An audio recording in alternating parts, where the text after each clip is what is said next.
Hello, this is Dr. Grande. Today's question asks if I can analyze Ed and Lorraine Warren. These are so-called paranormal investigators whose work inspired many movies like The Conjuring and Annabelle. Just a reminder, I'm not diagnosing anybody in this video, only speculating about what could be happening in a situation like this. If you enjoyed this video, please like it, subscribe to my channel, and consider supporting me on Patreon. I'll put the link to Patreon in the description for this video. So first I'll start with their background and move to the analysis. Ed Warren was born in Connecticut in 1926. Lorraine Warren was also born in Connecticut. She was born in 1927. Growing up, Ed believed his house was haunted. He would see lights come on for no reason and doors opening on their own. He also saw an apparition of the family's landlady who had died some time before. He claimed that he would receive messages from a dead aunt who would tell him about his future. He said he had an inner knowledge. Ed would later claim that he was born a demonologist, so I guess he didn't go to demonology school or anything like that. This is one of those titles that one gets from the "because I told you so" school. It's interesting he said he was born a demonologist. When somebody's born, other than who their parents are, they usually don't have too many credentials. I think that's why birth weight is such a critical metric. But in addition to birth weight, somebody could indicate demonologist status. So the baby is a demonologist or they're not. Just something extra for birth announcements. Lorraine felt as though she was a clairvoyant when she was young. She started seeing auras at 9 years old. She said she knew things about people. She later referred to herself as a light trance medium. Ed met Lorraine in 1944. He worked in a movie theater, and Lorraine would come into that theater with her mother. They were both 16 years old at that time. They would marry in 1945 and have a daughter in 1950. There was an allegation made by a woman who said that she was Ed's lover for over 40 years. She lived in the same house as the Warrens, but I'm not aware of any corroboration for that report. The Warrens initially intended to make a living as artists. They more or less blended their love of art with their interest in hauntings. For 5 years, they traveled around the United States painting and investigating haunted houses. They would often get the information about the haunted house by offering one of the owners of the house a painting. The couple were devout Roman Catholics. Eventually, Ed would become the only lay expert on demonology recognized by the Catholic Church. In 1952, they founded what they referred to as the New England Society for Psychic Research. Eventually, they would establish an occult museum as well. They ran into some zoning issues, though, with that business. I guess their home wasn't zoned for demons. As their popularity increased, they continued to travel all around the United States and the world, investigating paranormal cases. They claimed to have done this over 10,000 times.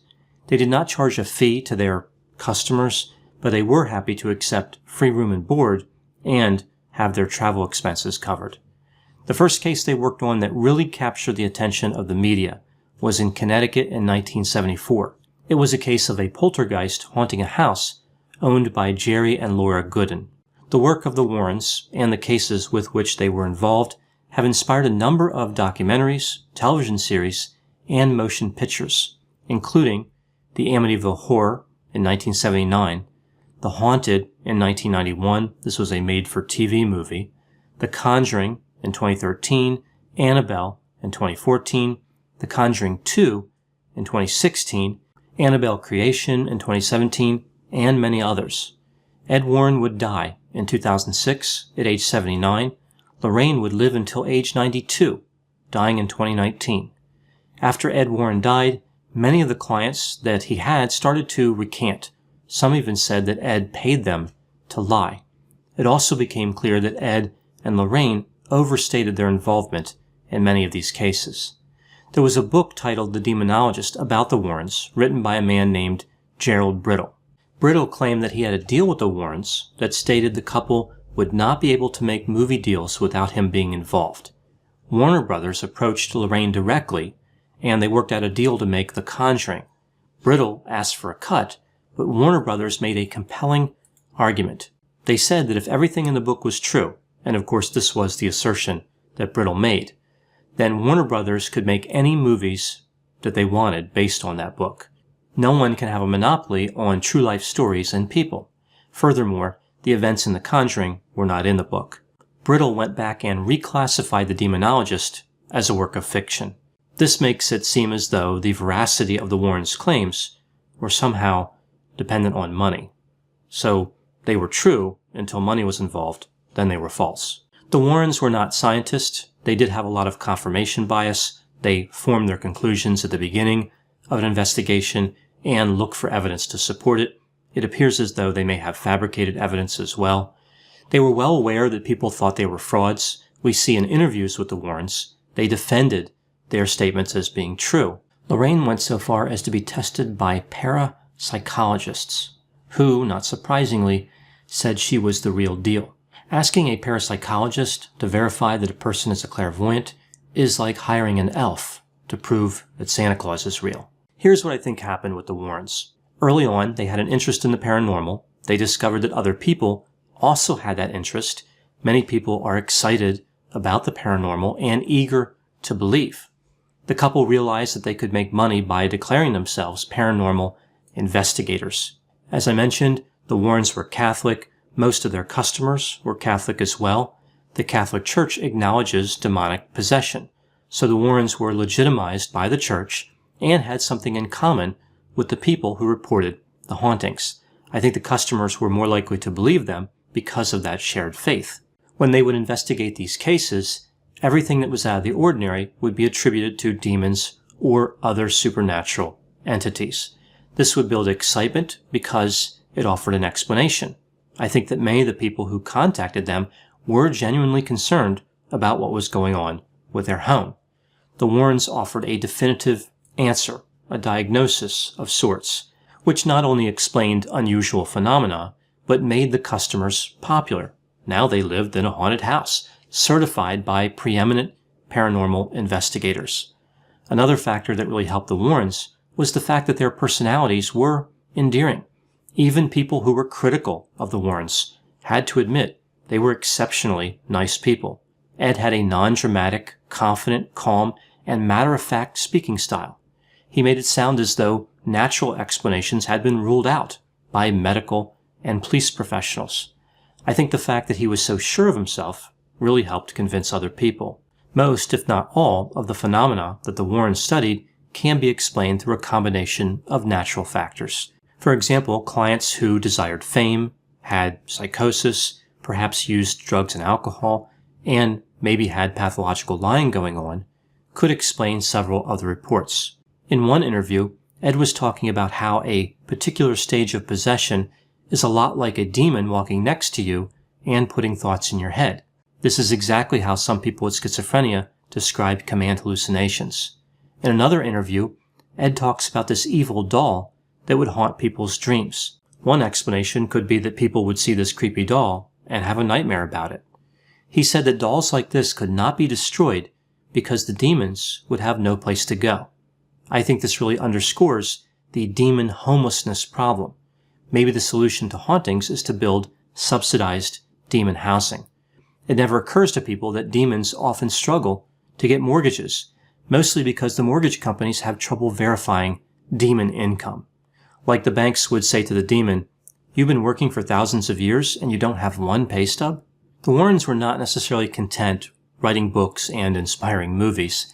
They tried to take their stories about demons into the courtroom. There was a case where they tried to argue that a defendant who had murdered somebody was not guilty by reason of demon possession. They couldn't believe the judge would not allow that defense. If that defense were ever permitted in a court of law, I think reports of demon possession would increase dramatically. Criminals would be calling a demonologist instead of a defense attorney. In addition to the reasons I've already covered, I think the Warrens were so successful because people like a good story. Many of their movies were entertaining. Most people watching the movies realized that they're not based in fact, but because the stories were held out as being true, the audience could more easily suspend disbelief. What if 20% of The Conjuring was true, or 10% of Annabelle was true? That engagement dynamic is not available with something like Star Wars or The Avengers, where people know that none of it's true. Throughout their careers, the Warrens faced a good deal of criticism and skepticism. Ed said that the skeptical public was the best friend the devil has. One of the challenges for the Warrens was that they did not limit their explanations to demons. They also believed in earthbound spirits. These are spirits of people who died but didn't walk toward the light, maybe they were confused, or they had unfinished business, like they were murdered and they wanted to tell somebody who the killer was before they left for heaven. So instead of leaving a note or producing DNA evidence, the spirits scare occupants of the home where they used to live. An unusual and rarely successful strategy for incriminating homicidal offenders. The last question I'll answer here: did the Warrens know they were frauds? I watched many videos of the Warrens being interviewed. It's really difficult to know what they were thinking. They could have been lying and manipulating people for money, but I think it's more likely that they did believe in paranormal activity, and they did believe that the cases they investigated had paranormal components. I think their belief was so strong that they didn't mind making spurious claims because they felt they were actually helping people. For example, Ed Warren was once talking about how one of the movies that his work inspired didn't actually follow his experience. He said that was okay because it helped people to believe. I think this couple really just started with a belief and interpreted everything in light of it. The Warrens thought they were teaching the world about the paranormal, but they were really teaching the world about bad science. Those are my thoughts on Ed and Lorraine Warren. Please put any opinions and thoughts in the comment section. They always generate an interesting dialogue. As always, I hope you found my analysis of this topic to be interesting. Thanks for watching.